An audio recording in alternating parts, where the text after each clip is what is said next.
Over 80 episodes later, and we're into season 9.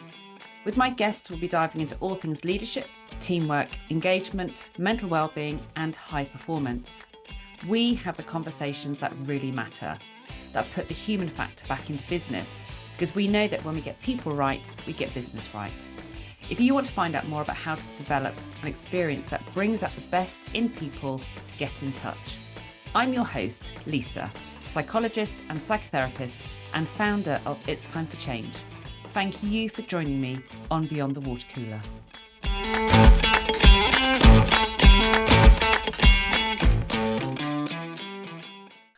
I'm joined today by Isabel Odlin, and I'm very, very pleased to be sitting here with her, looking at her on her screen with her amazing backdrop, because we first met quite a while ago at the Festival of Happiness when it was online. And that was an event which we're going to hear more about today, that's organised by the Alliance of Independent Agencies. And I heard about it and immediately wanted to get involved. So introduce yourself, tell us a little bit more about who you are and what your role is. Yes, you're absolutely right. Most people know me as Izzy. So I am Chief People Person at Hub, which is a marketing and live stream agency. And my role involves all aspects of human resources. Hub is a member of the Alliance of Independent Agencies. And the Alliance of Independent Agencies, their purpose is basically to empower, inspire, educate, and support independent agencies in critical aspects of agency life. There's lots of, benefits to becoming a member of the Alliance. But I think one of the key elements that the Alliance provide is their peer-to-peer action groups. And they run those around the key business pillars of people, performance, and purpose. And I am their volunteer chair of the wellbeing action group. So we meet on a quarterly basis and we explore all things workplace wellbeing related. So, for example, this year, we have explored psychological safety with Sharon Baker, who's a leadership coach. We have also looked at a balanced perspective in terms of workplace well-being, considering both the roles of the organisation, but also of individuals in supporting their own well-being. And we've also looked at financial well-being with a money coach, Talia Lodrick. And as part of my remit as the chair of the Wellbeing Action Group, I also help organise the Festival of Happiness, which I've absolutely loved because, as an advocate of all things workplace culture and wellbeing related, I love to be involved in anything that's focused on that area. And I think as human beings, we've all experienced mental health struggles at some time or another. And I for one, am super glad that, the world of work has developed over the last decade or so and now recognizes that and the impact that it has on business. So yeah, I've loved everything that I've done with the Alliance. It's a huge amount of work because you just, in terms of being a voluntary role, and just organising an event on its own is enough work. So I appreciate how busy you are, and I'm very grateful for you joining us today. And I have to say, the reason I wanted to dive into this topic about the festival and why there is such a thing as a Festival of Happiness, and to sort of unpick it a bit more, is because, as you say, you're talking about the topics that are really relevant and very current, and we actually need to get our heads around in day-to-day business. And you gave the example of psychological safety, and last year I was on the panel with Sharon and we were talking about psychological safety and upskilling managers and giving them the confidence to lead their teams well and what that looks like and what can get in the way. And we were talking about the stuff that people in the room are all nodding away, going, yeah, we're struggling with this. And this is something we're trying to work out how to develop and how to make sure that we are doing the best we can do. You're having those conversations, which is so important. And I like the way you do it because it's very accessible. And, it takes these kind of concepts or these quite challenging areas of practice into being something that actually we just need to start at this level. And if we could just have a conversation with this person, or if we could just approach it like that, it normalizes it all. It makes it feel less intimidating, I guess. Exactly. And that doesn't, none of that has to cost any money. It's just about creating those connections, isn't it? Within the workplace culture. Yeah, exactly. So, so tell me sort of how this whole festival came about, and because this is going back, and I can't even remember. So I mean, you might be able to tell me when it actually started, but where did this idea come from to have a festival of happiness? Well, as legend has it, a group of future leaders, up and coming agency people met with the Alliance. I think they met in a pub to talk about how the Alliance can support them better. And I think what followed was an emotional outpouring about the pressure and the stress levels of working in this industry, marketing, advertising, media, communications. And I think it was from that moment that the Alliance decided that, workplace well-being had to be a priority, really, and hence the Festival of Happiness was formed, and I think 2019 was the first year that it ran. The first one was actually in person, but then it moved to a virtual event, obviously during the pandemic, when everybody was crying out for mental health support. Yes. So what does the festival aim to do then? Because I've seen it evolve, and I've seen like I know what's on the agenda, and we can hear a little bit more about that. So I get a sense of what it's about. But in terms of anyone else thinking, okay, what is the Festival of Happiness all about? And is it mental health? And is it just about making sure that people smile more? Because there'll be some people who still, and you'll know this, who still get that the kind of the happiness vibe as being a bit sort of wacky and out there, and it's not really proper business. So what is the festival aiming to do? Yeah, definitely. So the overall aim is, I mean, obviously we know that working in our sector, marketing, advertising, is renowned for being a hugely stressful environment. And so we want to focus on creating better workplaces for employees, safer, more inclusive, more supportive, in order to create working environments where people can do their best work. I think it's as simple as that. I think originally, off the back of that legendary conversation in the pub, the main aim was to just draw attention to the stress levels that people were experiencing. But like you said, it's evolved over time, and I think it was during the pandemic that they first split the audience. So they focused the morning session on senior leaders and giving them tools to create more supportive workplaces during this, global crisis. And then the afternoon was focused on everyone else. But this year we've selected speakers, experts in the field who are focused on why and how we Mm. should invest in cultures that not only support individual well-being, but produce better business results. I think that's the key, evidencing that link between happy workplaces being successful workplaces. So, for example, one of the keynote speakers, Elaine Jobson, who is the CEO of Jets Fitness, which is a global brand, she's written a brilliant book called High Performance Through Happy People. And she's delivering a keynote at the festival, but she's also delivering a workshop to give tools that help shape culture that drives success.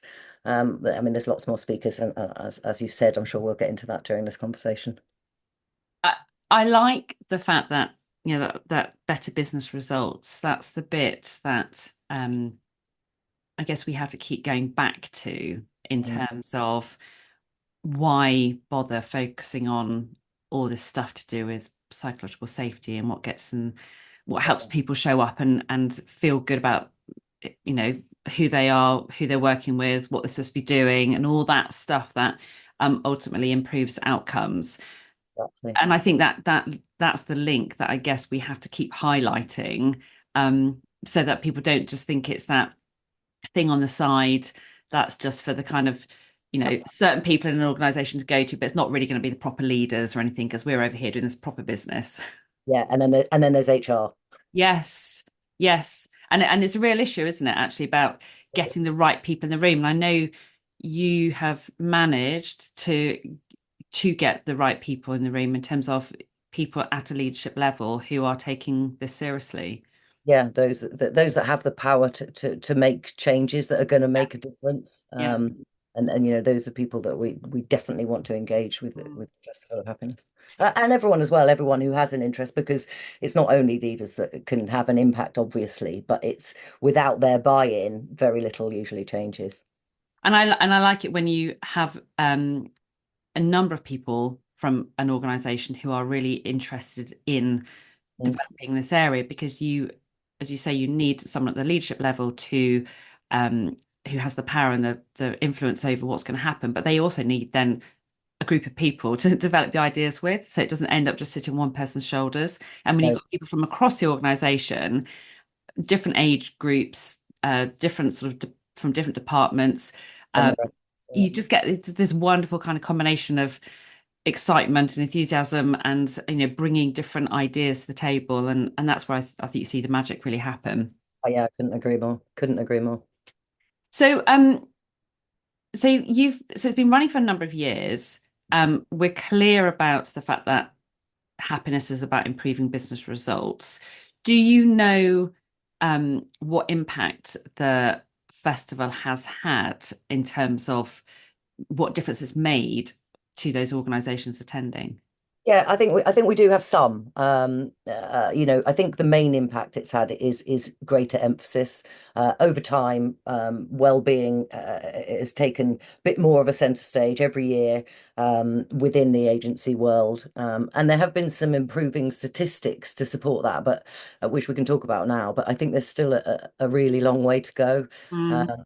so I think one of the ways that we measure improvement is that back in 2019, the Alliance commissioned an industry well-being tracker, which they did in partnership with Opinion, which is a research organization.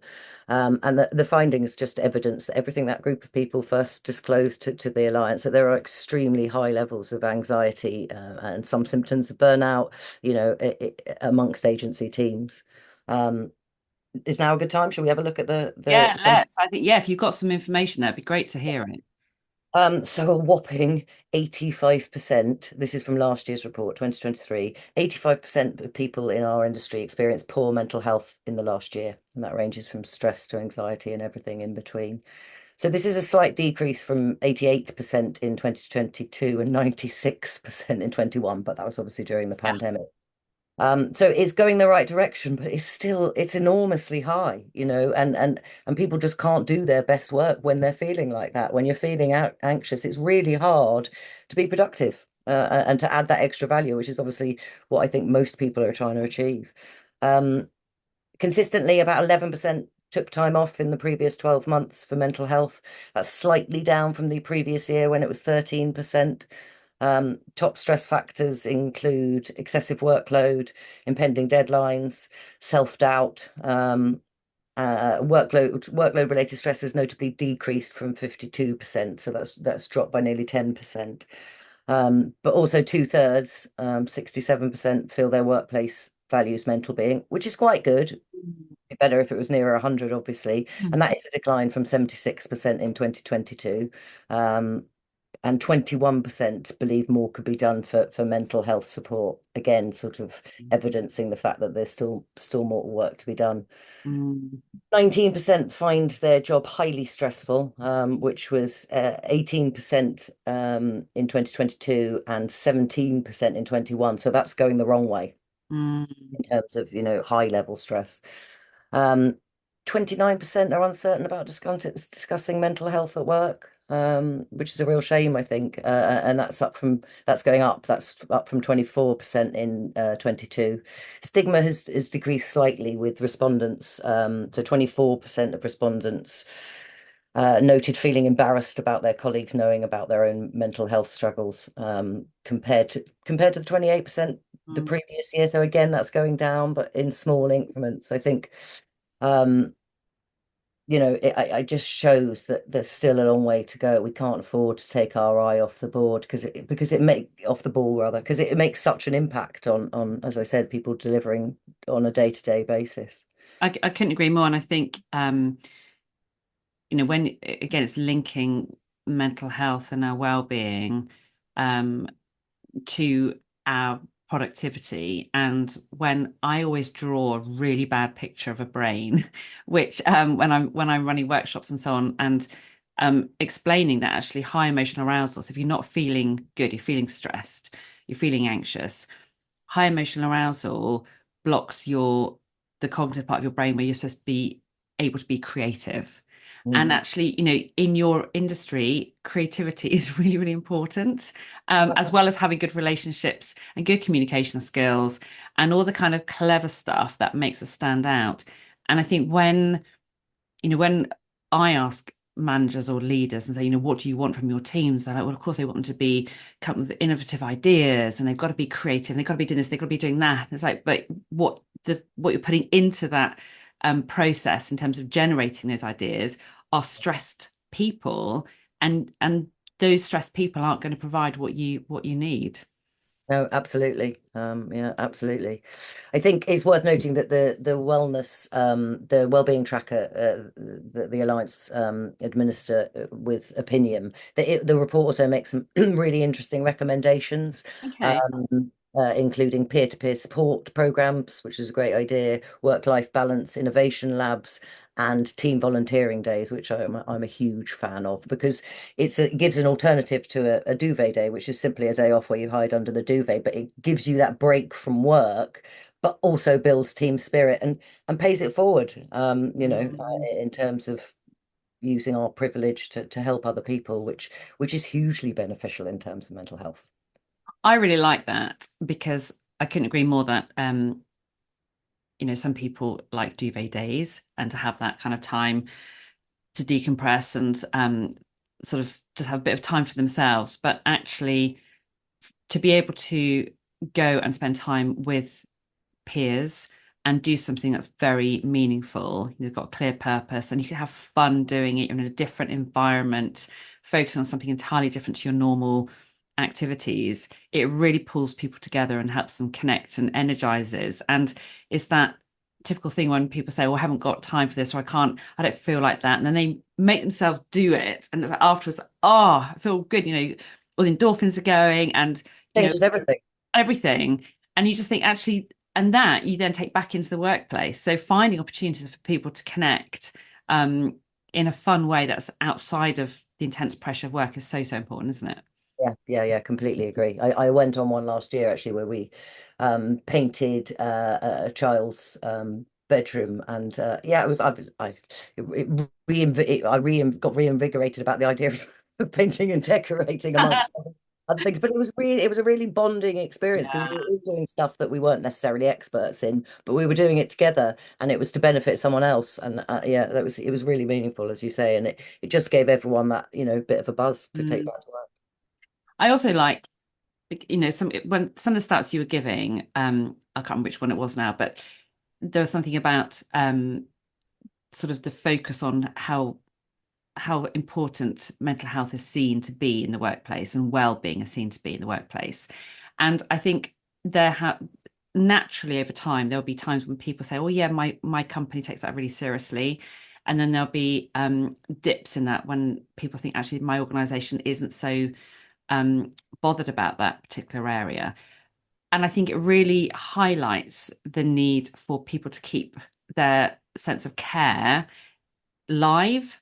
So it's not about having a big blitz in this particular area because there's a particular need. So, for example, the pandemic and lots of people did all sorts of different things. And then afterwards, it's like, right now we're back to business as usual.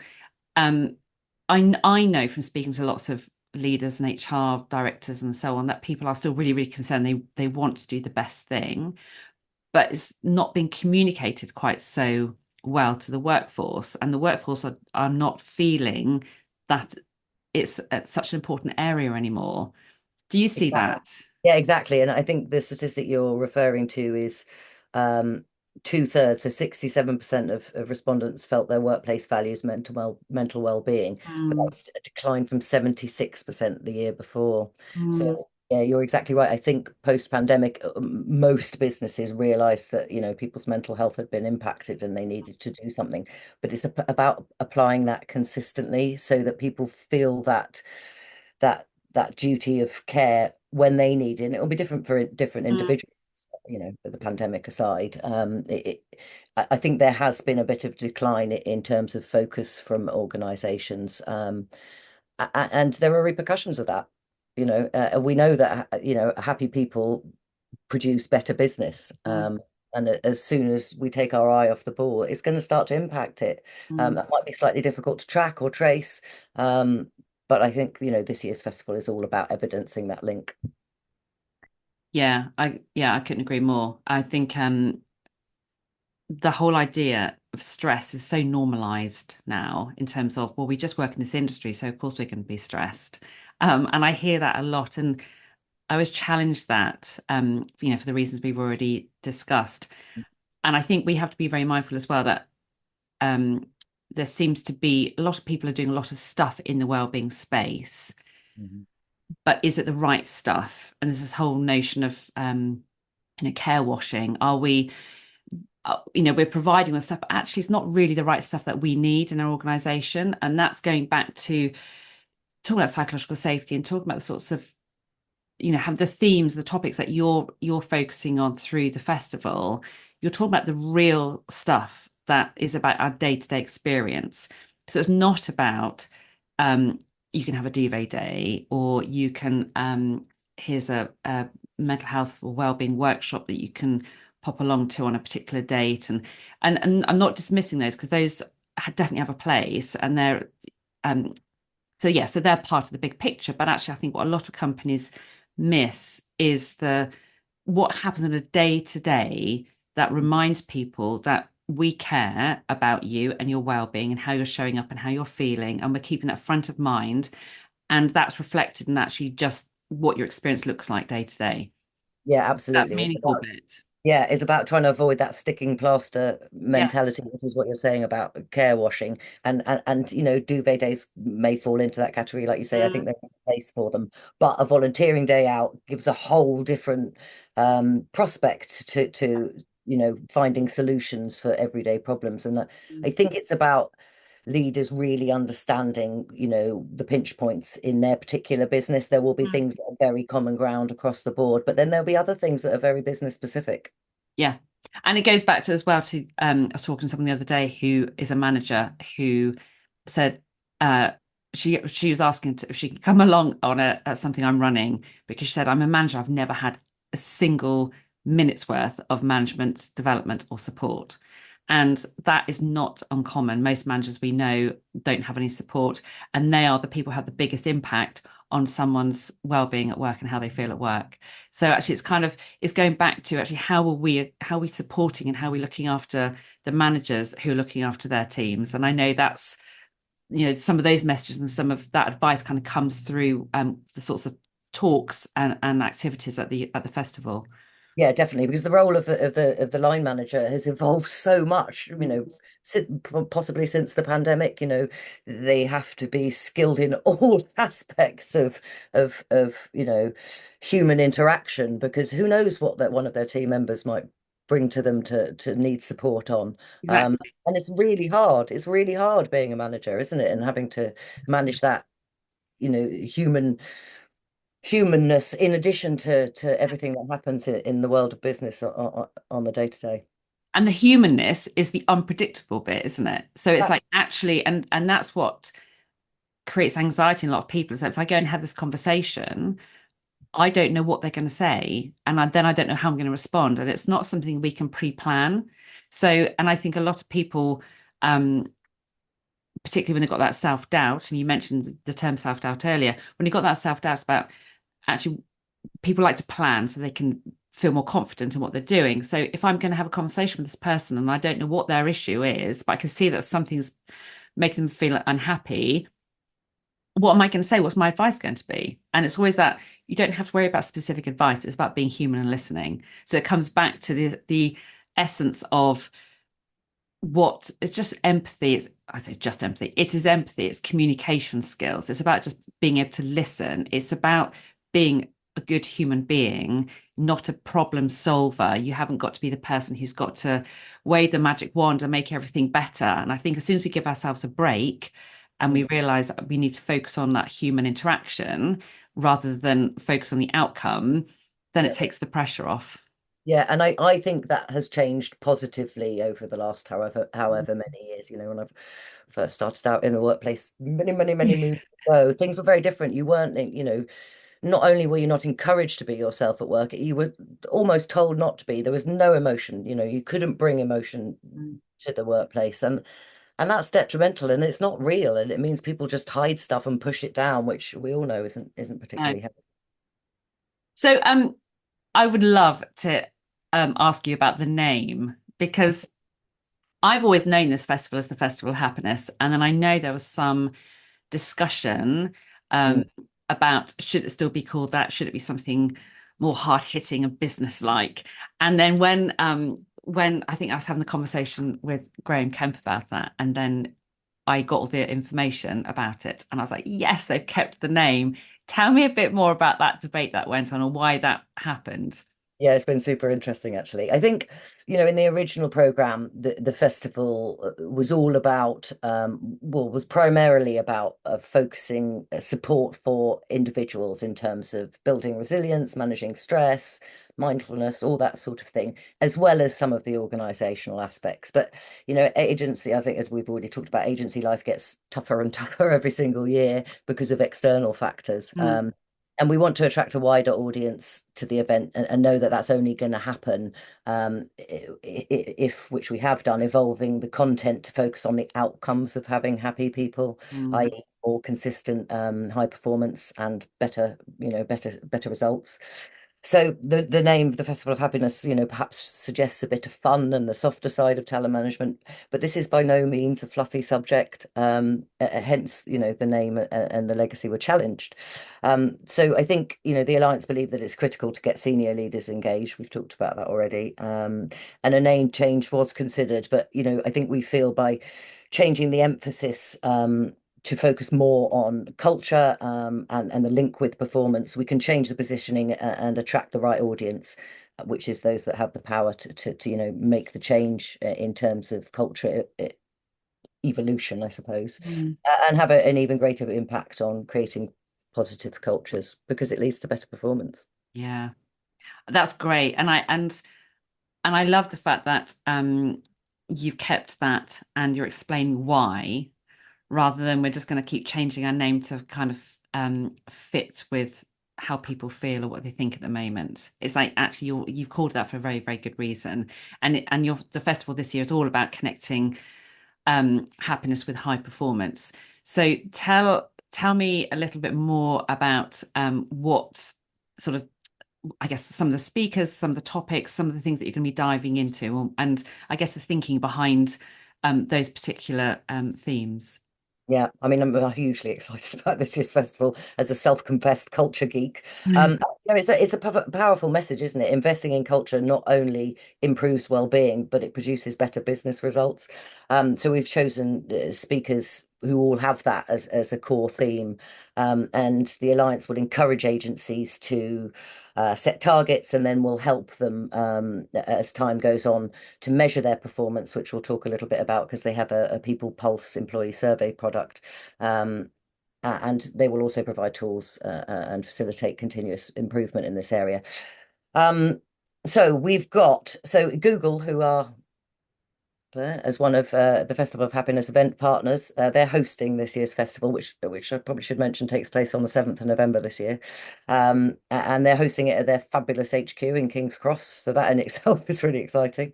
And Sarah Byrne, one of Google's directors, is doing a keynote presentation around creating fearless teams. So unlocking the power of psychological safety, which we've chatted about quite a lot because it's such a key element, isn't it, in terms of wellness.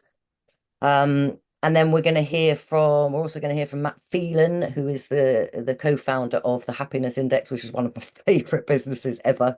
So they help organizations measure key employee engagement and happiness drivers to power their people strategy. And I think what Matt brings is a great argument in terms of happy people not being a fluffy topic, because he's also written a book titled Freedom to be Happy, and which is around the business case for happiness. And he'll share all of his data-driven insights around this subject, because they've collected a huge amount of data. I think they have 1 million data points. So I'm really looking forward to hearing him speak. Can you believe we've also got Bruce Daisley? And he's one of the most influential writers and speakers on workplace culture. He's written Sunday Times best-selling books. I think he's the former manager of, or the former MD of Twitter UK. So he's walked the walk as well as talked the talk. As you know, we're doing some live podcast recordings, of which this podcast is one. So that'll be excellent. I have to say I'm looking forward to that. Although I've never recorded a podcast with a live audience before, so that's going to be something new for me to be hosting a podcast session being Yeah. watched. Yeah, I think that'd be really interesting. I mean, it'd be great for people to actually sit in on a podcast recording, because again, I don't think there are many opportunities to do that. So we've got obviously yourself from this podcast. We've got a podcast from NABS. So NABS is the fabulous industry organization dedicated to advancing mental wellness in the advertising, marketing, and media community. And also Charles Parkinson of the How I Became podcast. So they talk about life stories of real leaders, unveiling the unscripted journeys of inspirational figures. So that will be really interesting, because this is the first year that we're running a keynote program concurrently with live podcast recordings and some workshops. So some of the podcast guests are going to be fascinating, I think. I know you're interviewing Jay Cowell, who's the CEO of Launch, and they've got such an exciting agency proposition, haven't they? Yeah, I'm really excited about that. Having looked the other day to provide you with my synopsis, and I was looking through and thought, actually, I cannot wait to talk with her because I just think it's going to be fascinating what she's got to say. Yeah, absolutely. Yeah, absolutely. I'm really looking forward to that one. Other podcast guests include Rob Pierre, who's the former CEO of Jellyfish, and Tom Tapper, who's the CEO of Nice and Serious, and they're all successful business leaders who, walk the talk in terms of workplace culture. And then I think you mentioned a panel session from last year. So this year we are doing a panel session with all of the podcasters, which we're very grateful for. Just exploring, that connection between happy people and business success from their own experience, but also all of the conversations that you guys have had with your podcast guests. Um, we are so the People Pulse, which I mentioned earlier, is the Alliance of Independent Agencies. It's their employee survey product, and it's a great product. And they administer that in conjunction with Question and Retain. And Question and Retain's founder, Annabelle Dudson, is coming to talk to us about how agencies can harness that knowledge that they get from the results of their People Pulse employees survey, to really make a difference to their, their internal culture, how they can retain, team members, clients, slow down attrition, and ultimately facilitate growth. Because I think a lot of the aspects that are talked about in the People Pulse product, they're all really key elements in terms of successful cultures that drive success. So I think that'll be a really interesting session as well. And I think it's really interesting and really important, very necessary actually, just to look at what you do with the data from a survey in terms of actually making a difference, because there are so many surveys in operation in lots of different forms, and actually the data says so much, but so little of it gets used to make sort of lasting change. And Yeah. so I think it'd be really interesting to focus in on that and making that transition between here's a set of data and actually here's what we can do in our day-to-day practice to make a real difference for the employees and, as you say, the clients, because that's the bit that's the link that often doesn't happen. Yeah, absolutely. Yeah, I think that's absolutely key, because what you're getting with your employee survey results is direct feedback. Mm, There's a space on the People Pulse where people can, there's some free text space, so they can add if there was one more thing that would mm. that would make a difference to you in terms of a change in agency life, what would that be? So we're getting all of this really rich, useful information, but it's what we do with it that makes the difference and makes the change. Because if it's just numbers, people will get fed up, won't they? Yeah, and you said earlier, Izzy, about the about helping people set targets and so on. So can you tell me a little bit more about that? So in terms of what that journey looks like? Yeah, so I think what the Alliance are going to ask their member agencies to do is pledge a commitment to evolving workplace culture over the next 3 to 5 years, in terms of really listening to what the team have to say, what individuals within the team have to say, and making step changes, because it produces better business results. Awesome. And that I love because that's the bit that is about holding people accountable. And I think it's because again, otherwise people can come along on these fantastic events and get really energized and like, yeah, I agree with that. And that sounds amazing. And then it's like, actually, how does that knowledge and that energy and motivation transfer into real change? So I love the idea that people are actually going to commit to something. Um, yeah, and be held Yeah, accountable to that yeah. because I think And then that's maybe we'll hear from some of those agencies in future festivals, yeah. Festival of Happinesses, to hear about their progress and what changed and what made big differences and how that's improved results. Mm, yeah, that would be brilliant. I think actually that's it's a simple because what I try to do on this podcast is actually to encourage guests to think about actually what listeners can go and put into place immediately in terms of actually that sparked an idea in me. I could go and do that with my team. I could go and have that conversation. Or I could think about this differently. And even that idea that actually, what are we, we've talked about care wash and we talked about what are we doing that's actually meaningful?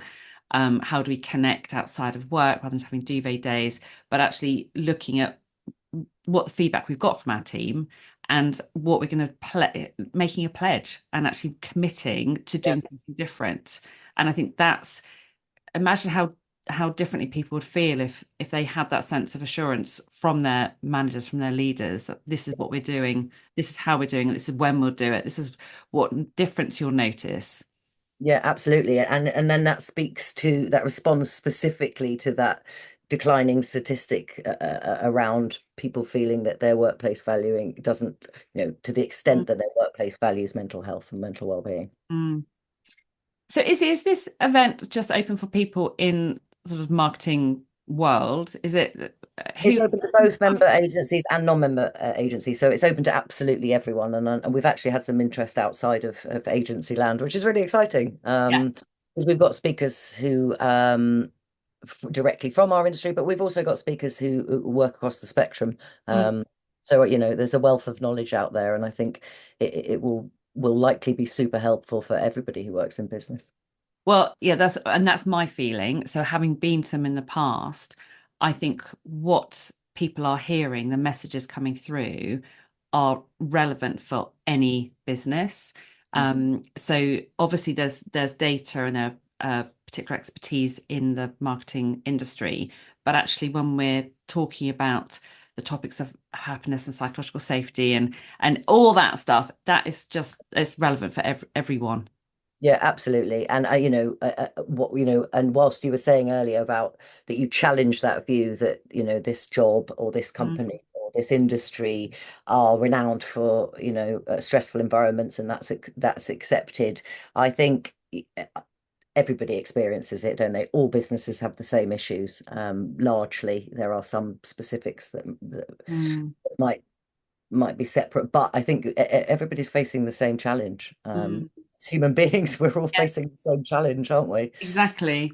So the survey that you use that you promote, does that specifically ask questions about how happy people feel, or not so explicitly? I guess it's a bit more nuanced than that. So the People Pulse, I can read through some of the questions actually. Do you feel proud to work for your agency? Are you encouraged to voice your opinions and trusted to get on a good job and do a good job? How has your experience of work changed in terms of enjoyment and fun in the last 3 months? So that's looking at trends. how do you rate your agency's culture with regards to diversity and inclusion and belonging? Are you offered training and development to further yourself professionally? How clearly has the leadership team communicated where the agency is going, Mm. et cetera, et cetera? And it's all of these elements that that go to make up culture, essentially. There's Yeah, also a self-rating in terms of your own mental health in that moment. So that gives a great snapshot. And they run the People Pulse quarterly. So you can keep an eye on your organization's trend, because one of the great things with it is it gives you your agency's results and benchmarks those against all of those that have completed the survey. So it's really interesting. it's really helpful, isn't it? Because again, I think people need data like that to see how they sit alongside um, other companies within their industry. Otherwise, it's very easy to make the assumption that we're fine here and what we're doing is great, um, and have this like wonderful view of how rosy it is. And actually, it's when you compare yourself to others, you might find that, or you might find that actually your ratings aren't quite so high. Yeah, and also things change over time, don't they? Different events, external factors happen, but also internal factors within businesses.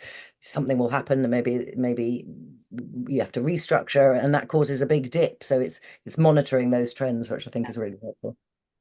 So, anything else that we can expect from this year's Festival of Happiness, Izzy, that you haven't mentioned?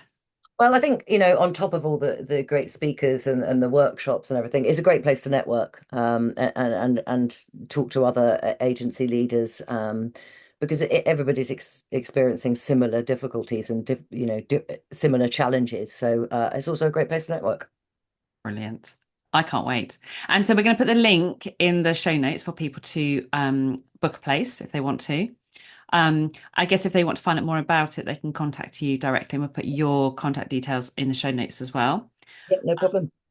I'm excited, and I'm looking forward to actually hearing from some of these amazing speakers, because I think you've got the caliber of speakers that are really communicating the importance of this topic. And I think the really explicit connection between happiness and high performance is what's definitely going to be coming through. So yeah, I think it's going to make a big difference. Yeah, I think they're the speakers that we've chosen focus on the why and the how. So I think that, that's absolutely key, isn't it? The reasoning behind it, but also the how. How do we get started? How do we continue building it? Yeah, It's quite good at the moment. What else can we do? yeah, and that the how is often the bit that people can get motivated by hearing speakers talk about subjects, but it's like that's great and that's working in your organization. How do I get it started in mine? So I think to hear that will be awesome as well, and to engage in the conversation around it. Izzy, thank you so very much for today. I have really enjoyed this conversation. I'm looking forward to seeing you in November in London, Likewise. along with lots of other people. And yeah, thanks for your time. Oh, it's been an absolute pleasure. Thank you very much. And yeah, see you in November. What have you taken from that conversation to think about or do differently? How has that inspired you to develop practice to bring out the best in people, including yourself? This podcast gets more listeners when people like you give a thumbs up on Apple or wherever you listen, and especially if you leave a short review. So please help be part of the movement towards creating workplaces that really provide the best experience for their people. And do reach out to me directly to discuss your challenges at work and ideas for development. If we're not already acquainted on LinkedIn, let's connect. All the links you need are in the show notes. And if you join the club, you'll be the first to hear about relevant updates and free downloadable resources that are part of developing practice and performance. Thanks for joining me today.